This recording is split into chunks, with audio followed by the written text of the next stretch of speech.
आदरणीय मुख्यमंत्री साहेबांनी व ग्रामविकास मंत्री जयाभाऊ गोरे यांनी या ठिकाणी नॉनव्हेजचा म्हणजे खाल्लं जातं किंवा कापलं जातं, मांस विक्री केली जाते, त्या ठिकाणी मांस विक्री तात्काळ बंद करण्याच्या सूचना या ठिकाणी पूर्ण प्रशासनाला दिलेल्या आहेत। वारी होईपर्यंत पंढरपूर शहर आणि आसपास कुठेही या ठिकाणी मांस विक्री केली जाणार नाही। कारण जी संत हे पंढरी ही संतभूमी आहे आणि लाखो भाविक हे संताची मांदियाळ या पंढरपुरामध्ये शहरामध्ये येत असताना मांस आणि वारकरी ही कुठलीही दोन गोष्टी कधीही एकत्र येऊ शकत नाहीत।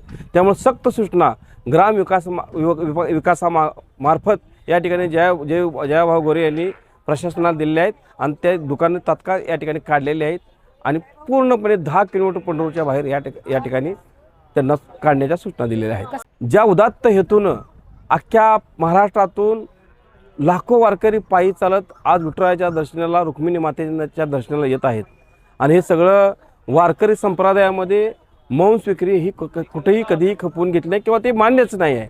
म्हणून या ठिकाणी प्राणीमात्रावरती दया करणारी वारकरी संप्रदाय आहे।